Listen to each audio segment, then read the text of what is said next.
January 17, 1945. Antwerp, Belgium. The harbor stretched endlessly beneath the steel-gray winter sky, a forest of cranes swaying against the wind like skeletal sentinels. General der Panzertruppe, Hasso von Manteuffel, stood at the window of a captured Allied headquarters, watching through binoculars as the port below moved with mechanical precision. Ships, dozens of them, line the docks in perfect intervals, their hulls heavy with cargo that seemed to flow from their holds like water from an infinite well. Trucks formed orderly columns that snaked inland, disappearing into the Belgian countryside.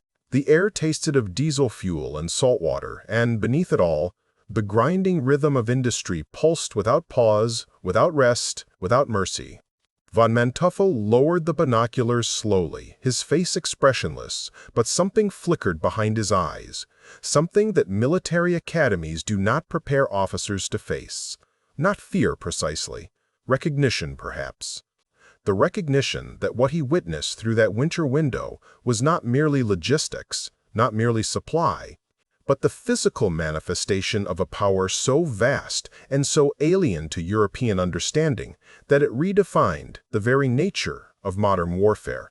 He had commanded panzers across the frozen steppes of Russia, had orchestrated the last desperate thrust through the Ardennes just weeks earlier.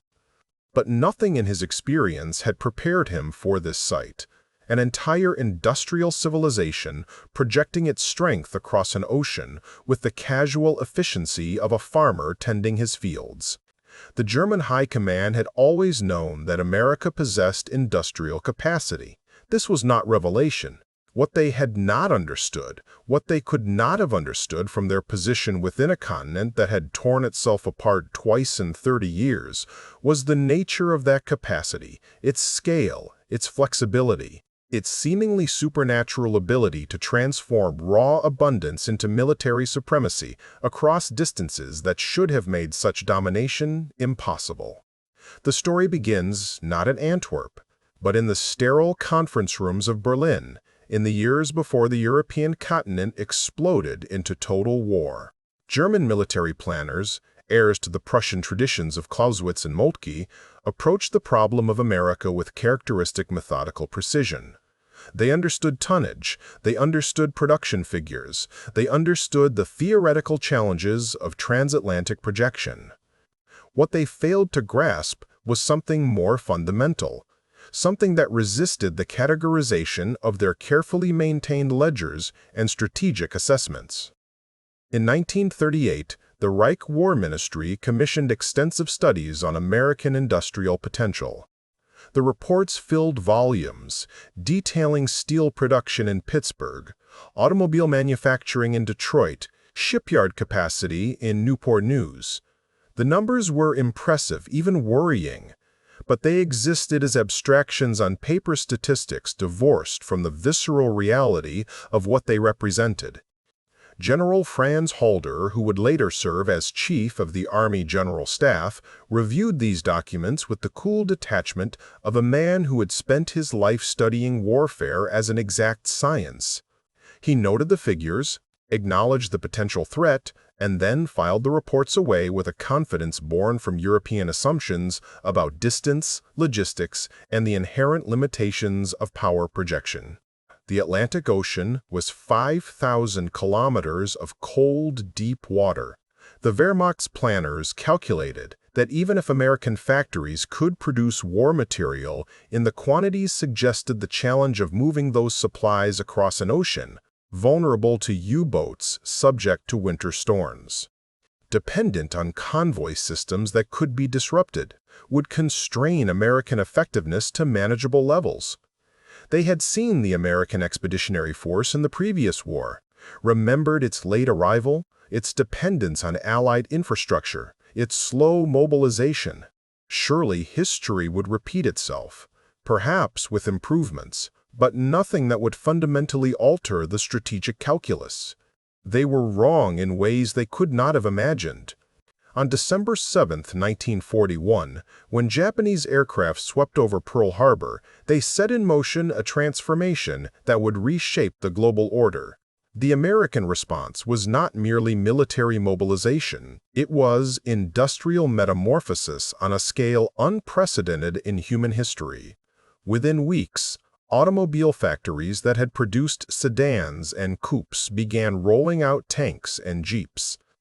Shipyards that had built cargo vessels and passenger liners started laying down the keels of Liberty ships with assembly line efficiency that would have seemed fantastical to European observers. The entire productive capacity of a continental nation, protected by oceans and untouched by the devastation that had ravaged Europe and Asia, turned itself toward a single purpose with terrifying focus. German intelligence watched this transformation through fragmented reports, decoded intercepts, and occasional reconnaissance flights. They noted the figures with growing unease, but still they did not truly comprehend.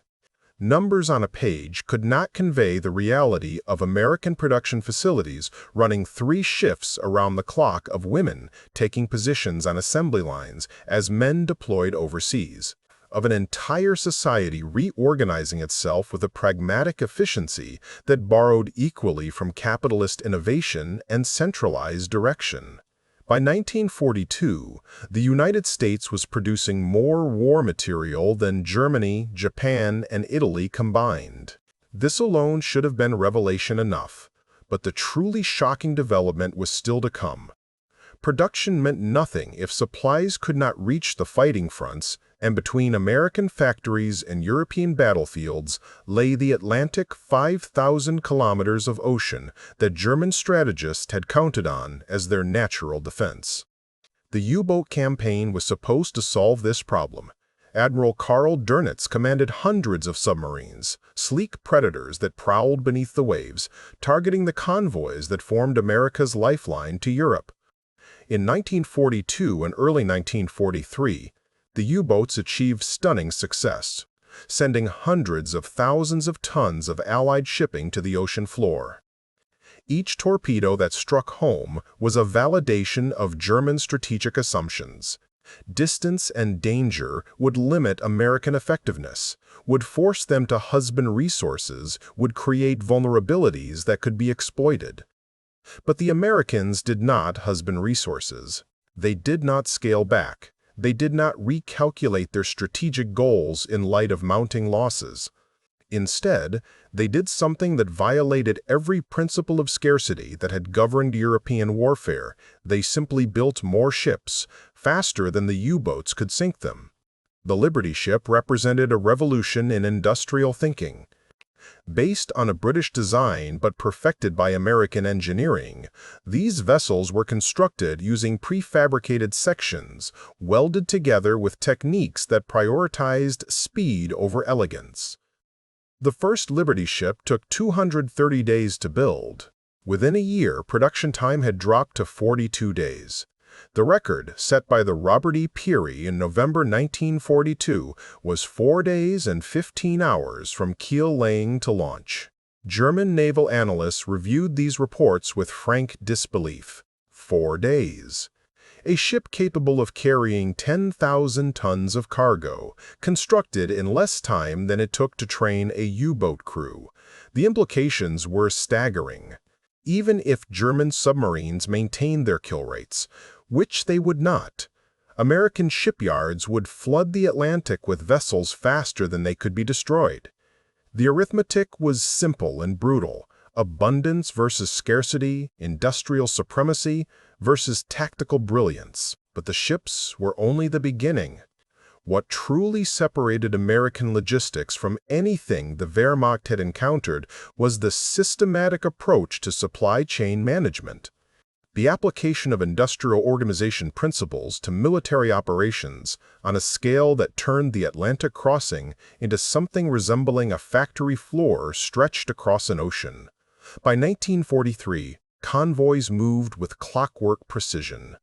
The Americans had developed sophisticated routing systems, air cover from escort carriers, advanced sonar for submarine detection, and perhaps most importantly, an organizational structure that could coordinate hundreds of ships, thousands of escort vessels. and tens of thousands of tons of cargo with minimal waste and maximum efficiency.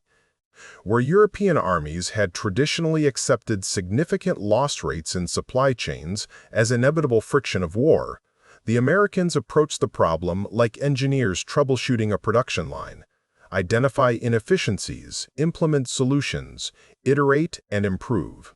The first German officers to truly grasp what they faced were those captured in North Africa. When Rommel's Afrika Korps finally surrendered in May 1943, the prisoners were processed through Allied camps where they witnessed firsthand the casual abundance that characterized American military operations. One German lieutenant, whose letters were later captured and analyzed by Allied intelligence, wrote with barely concealed astonishment about the POW camp where he was held. "We are fed 3 times daily with rations that exceed what we received as frontline troops. There is fresh bread, canned meat, fruit, coffee, real coffee, not ersatz. And the guards seem puzzled when we express gratitude, as if abundance is the natural order of things." This was not propaganda, not deliberate demonstration for the benefit of prisoners. This was simply how American forces operated. The logistics network that supplied armies in North Africa treated POW camps with the same systematic efficiency it applied to frontline combat units, because the system was designed to handle abundance, not to carefully ration scarcity. German officers discussed this phenomenon in prison camps, trying to reconcile what they observed with their understanding of warfare. They had fought for years under conditions where every liter of fuel, every round of ammunition, every tin of food was carefully accounted for and jealously guarded. They had seen supply shortages, cripple offensives, had watched talented commanders forced into defensive positions not by enemy action, but by the simple absence of resources. And now they found themselves fed by an enemy who seemed genuinely confused by their surprise at adequate rations. The contrast became even sharper when these prisoners were eventually transported to camps in the United States itself. The journey across the Atlantic, the same ocean that was supposed to be Germany's defensive barrier, was undertaken with an almost casual disregard for the strategic implications. Ships that could have carried war material instead transported prisoners, because the American logistics network had capacity to spare. The prisoners traveled in relative comfort, fed regularly, provided with medical care, and upon arrival in America, they were processed through a system that seemed designed less for containment and more for administrative efficiency. One captured Wehrmacht Major Karl-Heinz Wendel later wrote in his memoirs about arriving at a POW camp in Texas. "We had been taught that Americans were soft, that their society of abundance had made them weak, unsuited for the rigors of total war. But what we witnessed was not weakness. It was a different kind of strength entirely. They had mechanized not just their factories, but their thinking. Everything was system, process, optimization. They approached warfare like they approached building automobiles, and they had more automobiles than we had tanks." The invasion of Normandy in June 1944 represented the apotheosis of American logistical capability. Operation Overlord required the movement of 5,600 troops across the English Channel in a single day, supported by a supply chain that would have to sustain those troops through months of intensive combat in a hostile environment. The planning began years in advance, drawing on lessons learned in North Africa, Sicily, and Italy, but scaled up to a magnitude that dwarfed previous amphibious operations. German defenders in Normandy had prepared for invasion with characteristic thoroughness. They had built the Atlantic Wall, created killing zones on the beaches, positioned artillery to cover landing areas, and mined the approaches with systematic precision.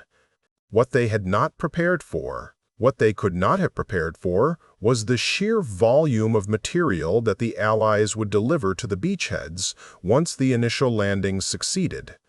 Within days of the invasion, American engineers had constructed artificial harbors, the famous Mulberry harbors, capable of handling thousands of tons of supplies daily. These were not crude improvisations, but sophisticated structures that had been built in sections in England, towed across the Channel, and assembled on site with industrial precision. When a massive storm destroyed the American Mulberry on June 19th, the supply effort barely slowed. Engineers simply shifted operations, cleared the beaches, and adapted with a flexibility that reflected deep reserves of material and expertise. By the end of June, Allied forces were landing 20,000 tons of supplies daily across the Normandy beaches. By August, that figure had risen to 40,000 tons. The beaches became vast staging areas where material arrived in endless streams: ammunition, fuel, food, vehicles, construction equipment, medical supplies, replacement parts, and countless other items necessary to sustain modern warfare. And behind those beaches, American engineers were constructing the infrastructure necessary to move all these supplies inland: roads, bridges, fuel depots, maintenance facilities, communication networks. German commanders facing this onslaught found themselves in a strategic situation without precedent. They were not being outfought in any traditional sense. German tactical proficiency remained formidable. Their defensive positions were well chosen, their counterattacks were executed with characteristic skill. But they were being outproduced, buried under an avalanche of material that arrived with mechanical inevitability regardless of how many trucks they destroyed, how many supply depots they bombed, how many convoys they ambushed. General Günther Blumentritt, who served as Chief of Staff to Field Marshal von Rundstedt, later described the experience of defending against American offensives in terms that revealed a profound psychological shift. We had always understood warfare as a contest of wills, where superior training, tactical innovation, and martial spirit could overcome material disadvantages. Against the Americans, we learned that there are limits to what will can achieve.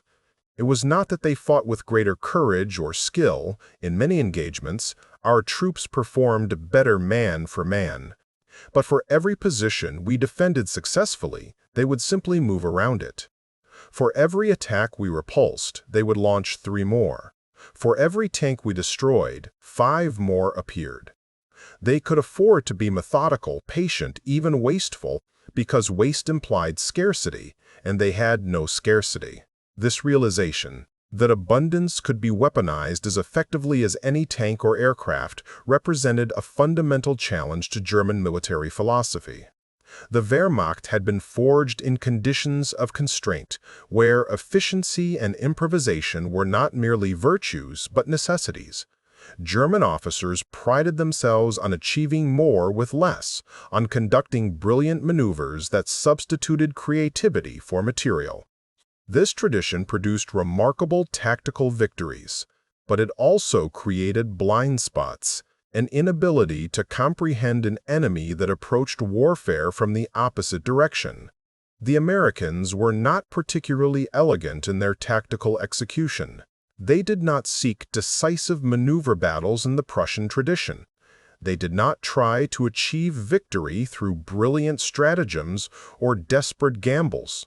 Instead, they applied overwhelming material force systematically, grinding forward with the patience of a glacier, accepting setbacks as temporary inconveniences rather than disasters, because they knew that tomorrow would bring fresh supplies, replacement equipment, reinforcements, and another opportunity to advance. One German officer, captured during the Battle of the Bulge, expressed this frustration with bitter clarity during interrogation. "You Americans don't fight wars. You manufacture victories. You overwhelm problems with resources until they cease to be problems." It is not warfare as we understand it. It is industrial production applied to destruction. The symbolic object that haunted German consciousness, that appeared again and again in letters, memoirs, and captured documents, was the jerry can. This seemingly mundane item, A fuel container became emblematic of everything the Wehrmacht faced. Ironically, the jerry can was originally a German invention. Designed in the 1930s, the Wehrmacht's fuel container was a masterpiece of practical engineering. Pressed steel construction, 3 handles for easy carrying, an air pocket that allowed the container to float if dropped in water, and a cam-locking closure that sealed reliably. It was so superior to Allied designs that when British forces first captured German jerrycans in North Africa, they immediately began producing copies, eventually adopting the design wholesale. The Americans followed suit, manufacturing millions of these containers. But here was where the symbolic weight emerged. Germany had invented the superior design, but they could not produce enough of them. Wehrmacht supply units carefully tracked and recovered every jerrycan, treated them as valuable equipment to be jealously guarded.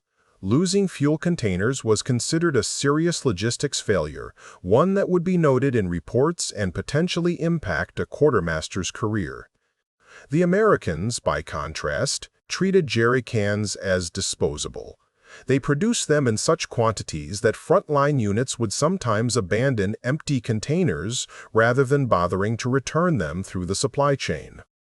German troops conducting counterattacks would discover American fuel dumps with hundreds of jerrycans stacked casually, many still full, simply left behind during a rapid advance because bringing them forward was more convenient than recovering empties.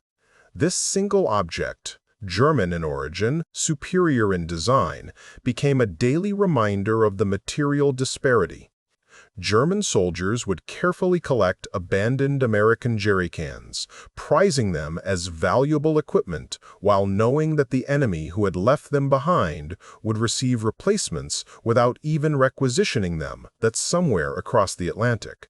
Factories were producing these containers in numbers that made each individual unit meaningless. The jerrycan appeared in German soldiers' letters home, in officers' reports, in the bitter jokes that circulated through frontline units. We invented it. They perfected the abundance of it. It represented not just material superiority, but a fundamental difference in industrial philosophy. German precision and efficiency versus American mass production and systematic distribution. As Allied forces advanced into Germany itself in early 1945, the contrast between supply systems became visible in the landscape. American units moved with supply columns that stretched for kilometers, trucks following trucks in orderly succession, each one laden with material. Fuel trucks, ammunition carriers, mobile kitchens, mobile workshops, communication vehicles, medical units, an entire mobile infrastructure that advanced with the combat troops, keeping them supplied, maintained, and operational. German forces, by contrast, increasingly relied on horse-drawn transport. This was not a return to romantic cavalry traditions, but a desperate response to fuel shortages and vehicle losses. Wehrmacht units defending the Rhine had less mechanized transport than they had possessed in 1939. They scavenged fuel from destroyed vehicles, rationed ammunition to a degree that would have been considered catastrophic in earlier phases of the war, and made do with whatever supplies could be scraped together from diminishing stocks. The symbolic reversal was profound. The army that had pioneered mechanized warfare that had shocked the world with the speed and coordination of its panzer divisions was being pushed back by an enemy whose logistical train contained more vehicles than the Wehrmacht's entire remaining motor pool. When American forces crossed the Rhine in March 1945, they constructed bridges with a speed that stunned German observers. The Ludendorff Bridge at Remagen was captured intact by lucky accident, but that good fortune proved almost unnecessary. American engineers built replacement bridges with industrial efficiency. Within weeks of crossing the Rhine, Allied forces had constructed multiple heavy bridges capable of handling sustained traffic, plus countless smaller spans. German demolition teams that had destroyed bridges to slow the advance discovered that they had bought hours, not days. American engineering battalions treated bridge construction like assembly line work, following standardized procedures that turned complex engineering challenges into routine tasks. General Hasso von Manteuffel, whose observation of Antwerp harbor opened this narrative, surrendered in April 1945. In his post-war interrogations and later writings, he returned again and again to the question of logistics, trying to articulate what he had witnessed. "We were not defeated by superior strategy," he wrote. "We were not defeated by better soldiers. We were defeated by a nation that could project industrial civilization across an ocean and sustain it indefinitely. They did not outfight us. They outproduced us so thoroughly that fighting became irrelevant." Other German generals echoed similar sentiments, each trying to process the implications of what they had experienced. General von Manteuffel, who signed Germany's unconditional surrender, later testified at Nuremberg about the strategic calculations that had led Germany into war. When questioned about the decision to allow war with America, he spoke with the exhausted clarity of a man who had watched his certainties collapse. "We knew America was large, was wealthy, had industrial capacity, but we did not understand, could not have understood from our position, what those facts meant in practical terms. We thought of America as a nation of shopkeepers and farmers, rich but soft, capable perhaps of producing material but lacking the organization, the will, the system to turn production into military effectiveness across such distances. We were wrong about everything that mattered."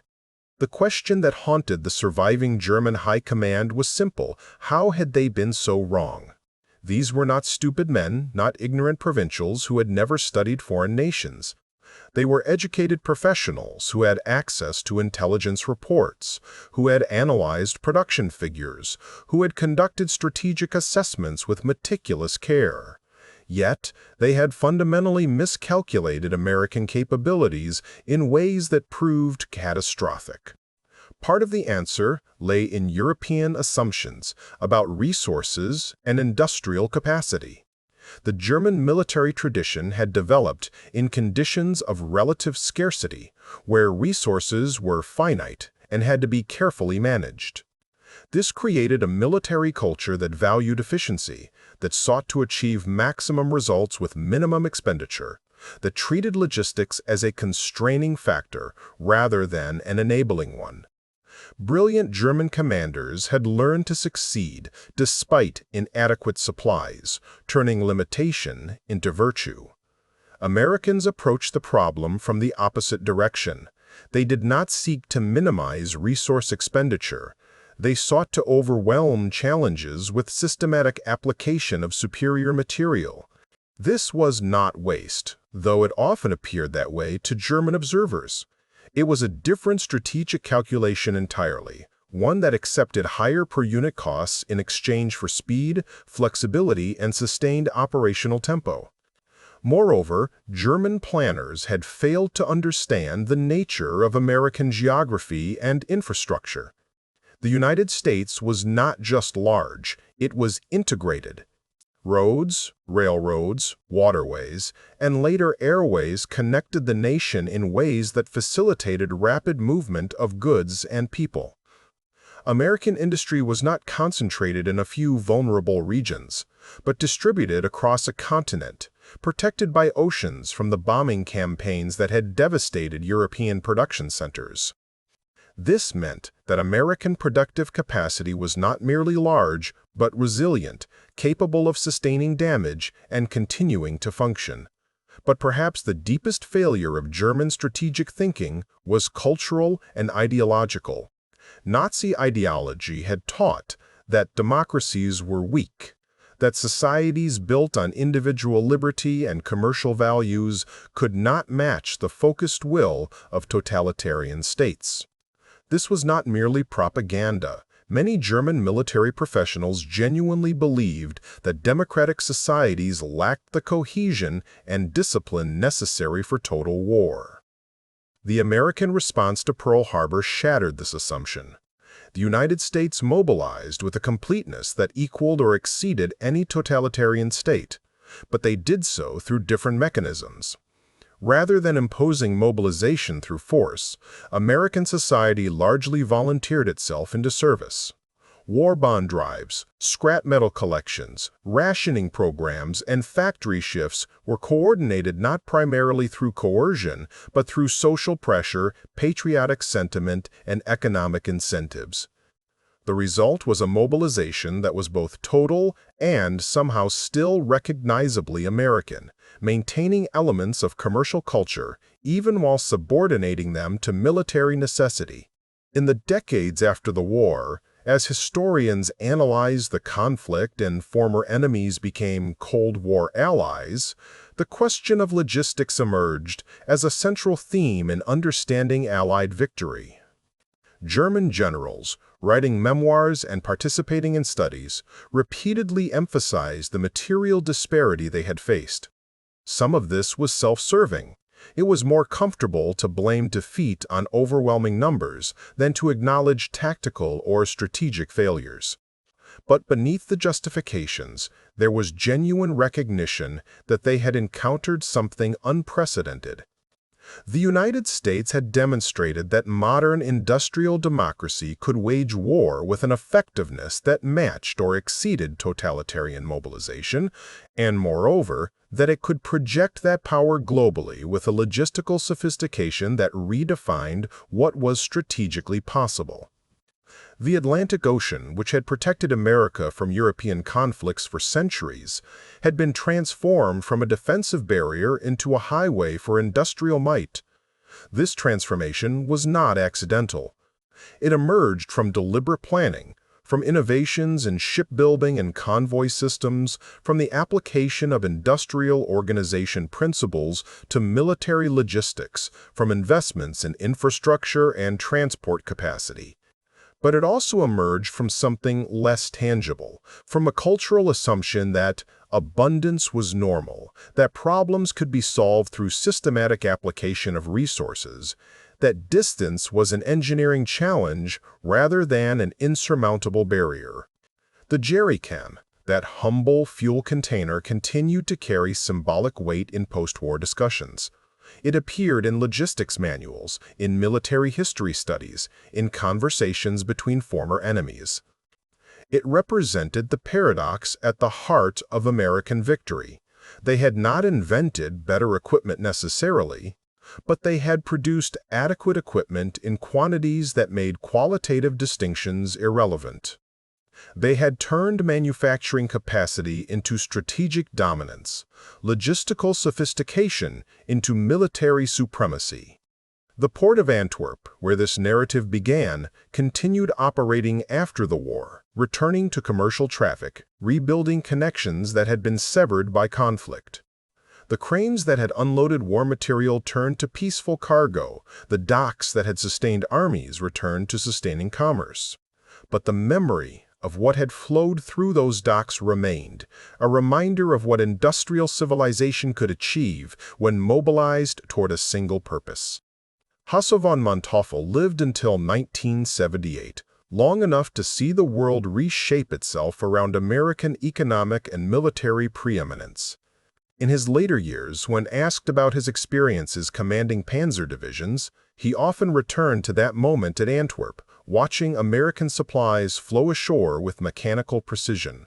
"I realized then," he said in one interview, "that we had been fighting the 19th century while they had already entered the 20th.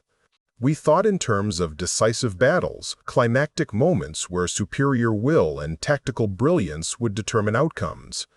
They thought in terms of systems, of sustained pressure, of industrial processes applied to warfare. And they were right. The future belonged to logistics, not to glory." This recognition, bitter, hard-won, purchased with defeat, represented a transformation in military thinking. warfare would never again be imagined as separate from industrial capacity, from supply chain management, from the systematic organization of resources across distances. The romantic traditions of military glory, of decisive cavalry charges and brilliant maneuvers had not disappeared entirely, but they had been subordinated to a more fundamental truth. Modern warfare was industrial warfare, and victory belonged to those who could master the unglamorous complexities of logistics. The Atlantic Ocean still stretches 5,000 kilometers between continents, cold and deep and dangerous. But it has never again seemed like an insurmountable barrier, never again appeared as a defensive moat protecting one civilization from another. The Americans had crossed it not once but continuously, had turned it into a highway for industrial might, had demonstrated that distance and water were obstacles to be overcome through systematic application of resources and intelligence. In the end, what shocked German generals was not merely that America could supply armies across an ocean, it was that they did so with an almost casual efficiency that revealed profound differences in how the two societies understood possibility itself. Where German military culture had learned to achieve brilliance within constraints, American culture had learned to remove constraints through systematic abundance. Where German officers had been taught to husband resources carefully, American logistics had been designed to deploy resources overwhelming. Where German strategy had been built on the assumption of scarcity, American power had been built on the reality of abundance. The jerrycan sits now in museums, a relic of industrial warfare, German in origin but American in symbolic meaning. It represents not just fuel containers, but the transformation of production into power, of abundance into victory, of logistics into strategy. It reminds us that wars are won not only by soldiers on battlefields, but by factories behind them, by ports that never rest, by supply chains that stretch across oceans and continents with the patience and power of glaciers reshaping landscapes. And it suggests a truth that military historians continue to study, that strategists still grapple with, that shaped the second half of the 20th century and continues to influence the 21st, that in modern warfare, the ability to produce, to move to supply and to sustain operations across distances is not merely supportive of military strategy, but is military strategy itself, the foundation upon which everything else must be built.